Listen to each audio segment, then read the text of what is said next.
Hello students, let's continue our chapter. I didn't even realize that I was standing near the jalebi वाला's shop. मैंने ये भी ध्यान नहीं दिया कि मैं आखिर घूम फिरकर वापस जलेबी वाले की दुकान के नज़दीक खड़ा था. सडनली द हलवाई कॉल्ड आउट. अचानक जलेबी वाले ने हलवाई ने आवाज़ लगाई, क्यों भाई, shall I weigh the rupees worth, don't want jalebis today. क्यों भाई, क्या 1 रुपये की जलेबी और तोल दूँ? आज जलेबी नहीं चाहिए क्या? I felt like sing I want eat your jalebis today. मेरा मन तो एक बार किया कि मैं उसे बोलूं कि आज मैं तुम्हारी जलेबियां नहीं खाऊंगा. I would sure like to roast your liver. मैं तुम्हारा कलेजा भून कर खा जाऊंगा एंड ईट दैट इंस्टीड, और उसे खा भी जाऊंगा. But I was not feeling too well that day. लेकिन उस दिन मेरी तबीयत कुछ ठीक नहीं थी. So I simply moved away. इसलिए मैं चुपचाप चल पड़ा. The next day I did the same thing. अगले दिन भी मैंने वैसा ही किया. I got dressed and left home. मैंने यूनिफॉर्म पहनी और घर से चल पड़ा. Went up to the school के गेट तक गया and then turned off to the railway station, और रेलवे स्टेशन की ओर मुड़ गया. Under the same tree I sat. उसी सेम पेड़ के नीचे मैं फिर बैठ गया and began to say the same prayers. फिर से वही बार बार प्रार्थना करने लगा. I repeatedly pleaded. मैं बार बार वही प्रेयर करता रहा. अल्लाह मियाँ, at least give it to me today. Allah मियाँ, कम से कम आज तो मुझे दे दो. Today is the second day. आज दूसरा दिन है. Then I said, all right come let's play a game. फिर मैंने कहा, अच्छा चलो हम एक गेम खेलते हैं. I will go from here to that signal.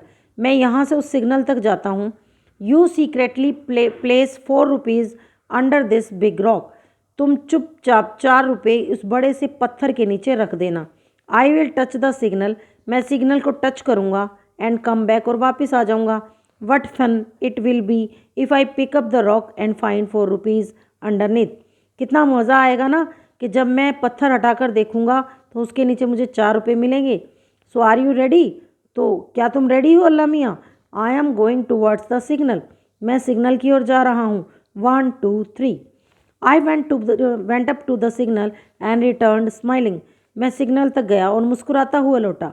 But I couldn't find the courage to pick up the rock. लेकिन उस पत्थर को हटाने की हिम्मत मुझ में नहीं थी. What if the coins were not there.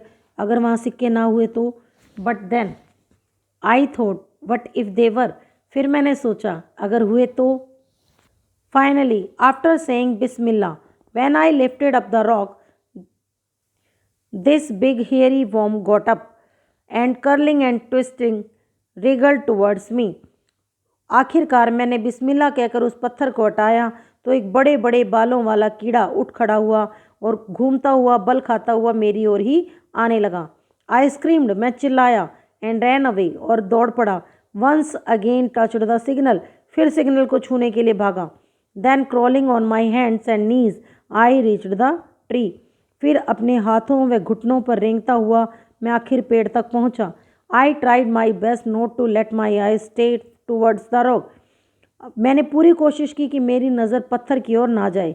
But as picked up my bag and was about to leave, I had to look once again at the rock. फिर आखिर मैंने अपना बैग उठाया, चलने लगा. आखिर फिर भी मेरे मन में आया कि एक बार पत्थर को देख ही लूँ. फिर मुझे पत्थर को देखना पड़ा. And do you know what I saw there. और तुम्हें पता है मैंने वहाँ क्या देखा? I saw mister worm there. मैंने वही कीड़ा वहाँ पर फिर देखा. I saw mister worm coiled on it comfortably staring at me. मैंने देखा कि वो कीड़ा जो था आराम से कुंडली मारकर वहाँ बैठा था और कॉन्टिन्यू मुझे घूरे जा रहा था. I walked away thinking tomorrow I will do वाजू, wear clean clothes and come here. मैं वहाँ से ये सोचता हुआ चला कि कल मैं वजू करूँगा, साफ़ कपड़े पहनूंगा और यहाँ आऊँगा. From morning to noon I will keep reading the namaz. सुबह से लेकर दोपहर तक मैं नमाज पढ़ूंगा. If even after that Allah does not give me 4 rupees. इसके बाद भी अगर अल्लाह ने मुझे 4 रुपये नहीं दिए, I will be force to learn how to strike bargains और मेक डील्स विद हिम. इसके बाद भी अगर अल्लाह मियाँ ने मुझे 4 रुपये नहीं दिए तो मुझे उनके साथ सौदेबाजी करने के लिए मजबूर होना पड़ेगा. After all if my Allah does not give me my 4 rupees then who will. आखिरकार अगर अल्लाह 4 रुपये नहीं देंगे तो आखिर कौन देगा. That day when I return home. उस दिन जब मैं वापस घर पहुंचा, apparently from school and actually from the railway station. देखने में तो स्कूल से लौटा था लेकिन वास्तव में मैं रेलवे स्टेशन से आया था। आई वॉज कॉट, मैं पकड़ा गया। The report of my home absence had reached home. मेरी डेली एब्सेंस की रिपोर्ट मेरे घर पहुंच गई थी। It is useless to relate what happened after that. अब ये बताने का तो कोई फ़ायदा ही नहीं थे कि क्या हुआ होगा। Well what ever happen happen, चलो जो हुआ सो हुआ। But up to the 7th और 8th standard I kept wondering.